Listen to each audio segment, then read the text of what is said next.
I was diagnosed with CP years in the pandemic. I failed to frequently go to the hospital because I was since then, I was undergoing dialysis and the disease. Sukad ng dialysis ko din sa hinahinay na ako pero parang na dialysis ko naulian I opted to be here in Bangkok because I feel safe and very comfortable with people and all of this stuff and doctors are nice persons. There is something to Okay. Morning. Mostly is accessible is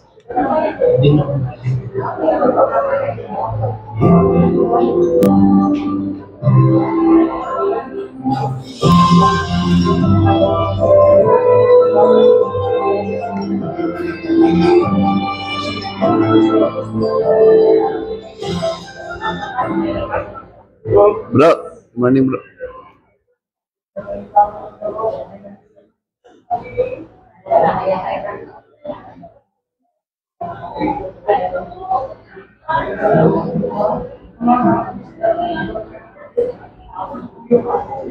I am Dr. Rodney Ibanico, a nephrologist here at the Adventist Hospital, Davao.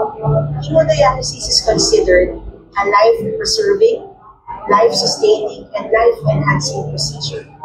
And that is what we aim to provide to our hemodialysis patients. Not only that, we maintain an environment of community, of family, of our patients, doctors, nurses, technicians, and other staff of the hemodialysis unit, thereby enabling us to provide holistic management for our patients, the kind of management that each hemodialysis patient deserves.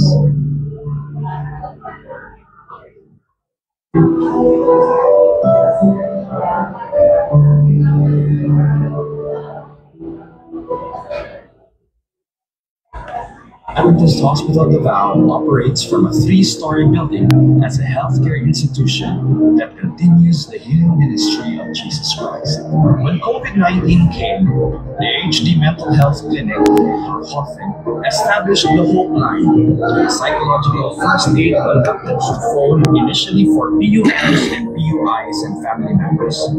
As the program progressed, the city government of Davao and the Department of Health, Region 11, have initiated a partnership that made the HOFIN Clinic a referral clinic for psychosocial intervention. HD is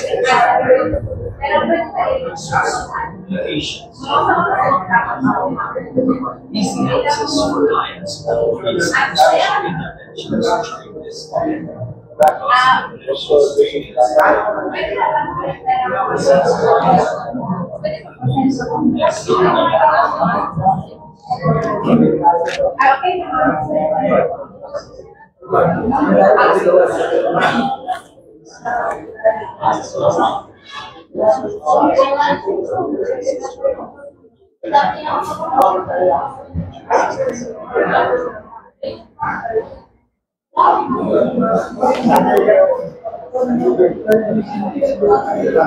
Musta?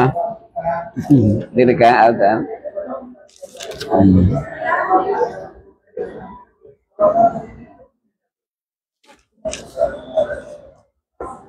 Nakatinda sa kadulina? Wala. Kung ano man siya daan, bago ano man siya daan siya. Ah. Ano po niya daan. Gustuhan na ron, no? Dali rin kayo panahon, no? Tayo, overlookan naman, kalit rin sa pagkuha. Mau, kalit lang, no? Pero nga, kaya Oo. Dali rin kayo panahon.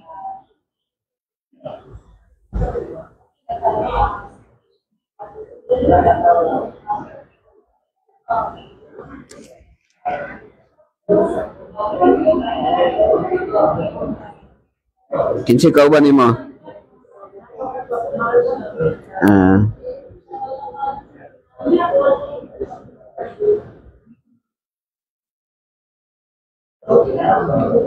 Android ka na. Asa to yung balay? Adora?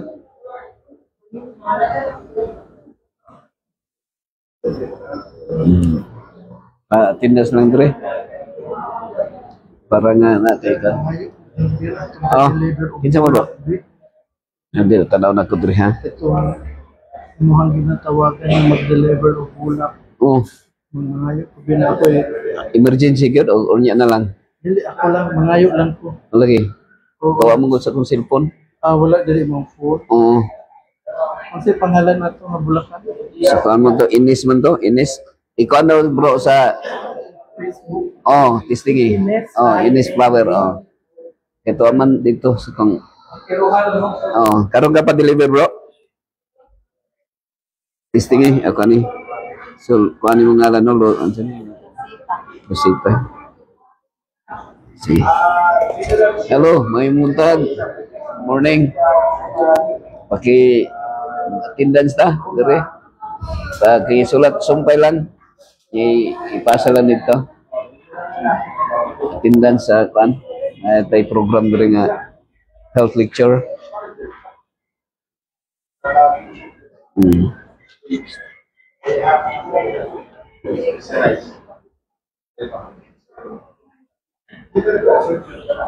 Dire lingkod. Oh. Sige, sige. Dire lingkod. Oh. wala man tingin pa na. Okay ra. Sige, sige. Money boy. Paliho ko money boy.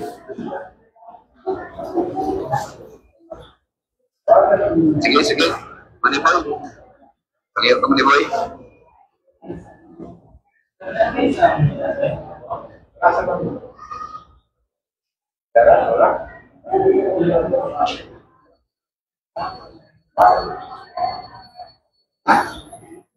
Paliho ko money boy. Sudi money boy. Siguro ka? Oo.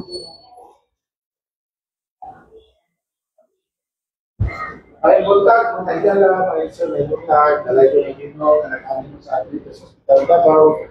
O samtang nagulat po sa inyong doktor, kung tawagon yung pangalan, pwede mo makatudayon ha. Kaya matagbuntag din, alas 10 sa buntag, magsugod ang atong lektura, may tungod sa may panglawas. Kung hindi siya na lektura, makakuha tag idea ang saon na makabatunta sa mayang paglawas. No?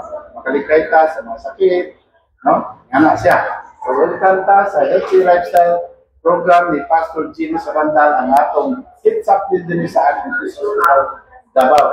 So, mga program din makakasisuntag sa pagkakasula. So, hindi siya makawatang idea. Maguna may mga pamutan na, pwede makapamutan na siya. Akan siya Asa mo dari mo, asa mo ito.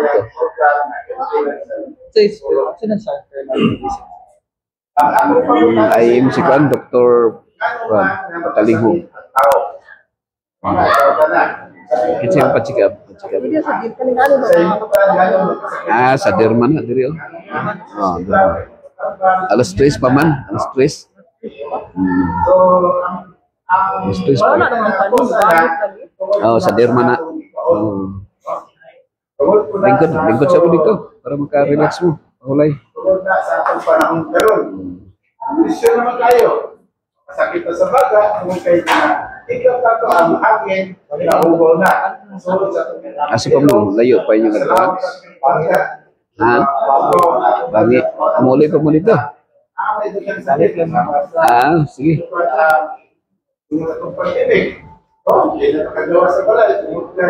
Morning. Morning. Dito mo, kantin mo?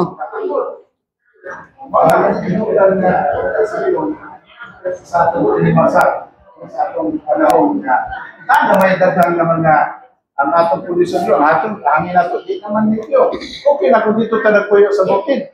Kaya maghanggap tagpresko ng hangin, ikan sa mga dahon. Kaya ang atong mga kahoy, maunay sila nagasala sa mga hangin, kunya ihatag na sa tuwa, mauna itong mahanggap, mauna nga, mutas-taas ko daw atong kinabuhi dito. No? Mas may ginupuyo sa bukid na. Presko ng hangin, yabog na pag-yun, di ba? Dito sa bukid. Magpuyo pa diri, init kayo, hindi na mag-aircon, hindi na katulog. No? So, dako ko na nga itong gasto din sa kurente. Ang gasto, mahal kayo. Pero sa bukid ta, presko ng hangin, libre, bugnaw. So, nindot kayo dito, no? Magpuyo sa bukid, pero mata na trabaho rin sa silad. Bumagta lang kita sa kainit, agwanta ta sa mahal na paritunon, agwanta ta sa kungbil, so daghang problema. Kung sa problema, maka-stress, nagkado kay tagal na tagbay danon. Wala, ma-admit ta, gasto tayo. Kung bitakan ta sa ospital, kaya doon na tayo makuha ng mga kas-assistant sa government, samtang ta ma-admit nila usahay, masiro pag yun atong bill. Kaya daghang magtamatuan, no? Daghang tamatuan, kaya istabang po yun, no? Kaya doon ay mga kas-assistant sa government na tumakuha. Kaya naman tayo social history. Mutabang sa tuwa sa atong bill. No? Bugay sa tuwa sa tamuanto. Oh. So, this hospital, mga admit niya, yung banana, masilo po nilang bill, tungod kay doon na tayo dagang tamatuan nga mutabang sa tuwa samtang na hospital din sa admit sa hospital Davao. So, akong pangutan na nga naman ang tao magkasakit, unya, mamatay. O, sabihin mo dan. Tungod na sa atong unang ginikanan nga sila isupak sa balaod sa Ginoo. Kaya ang plano sa Ginoo, samtang nagbuhat siya sa tao, buhat siya sa kalibutan, kalami o kaya no, kung wala nakasala ang tao, kaya nagbuhat sa Ginoo ang langit o kamyuta. Unya, nagbuhat siya o mga bunga sa kahoy. Tanan, patawad sa panahon niya ng iba, wala isa yung tuwan. Ang ilang pagkaon, lutas na yun. Mulay, sa padyana. Ang ilang, wala yung isa magluto. Ang wala sila magluto, kanya kaunon. Patanin doon sila kinabuhi. Pastor Paul Barsinas, may mungkat sa mga Pastor Paul. Happy morning, Pastor Paul. Kumusta man ang amigo na itong kinakusgan diha. Ano mo nang ginawa kang Adam iba? Adam iba. Asa man karon na. Samtang mo nagkatiman yung Garden of Eden, tanang bunga sa kahoy sa Garden of Eden, makakaon mo. Tanang bunga sa kahoy sa Garden of Eden, makakaon sila. Kung nang ginawa, except nini, sa kakahoy, nga niya sa taliwalan ini, hindi yun mo mukaon nini. Kaya kung mukaon mo nini, mamatay gayot ka mo. So, sabihan, isupak sila, nikaon sila, so namatay si Adan o si Eva. So, ano yan, hinundan sa kinapagsupak sa balaod sa Ginoo. Hindi mo na Ginoo, ayaw mo pagkaunit, masipag yung hikap, hindi siya mo hikap, pero tungod kay, naamay mo titintal, naaman ng yawa, isulod mo sa sabitin, naging istorya ka ng iba, kung niya, yan ikuan ang ningon ang Ginoo nga dili ka magkaunili, pero ang yawa, ningon ba din ang Ginoo nga dili ka magkaunili? Baliktad niya mo.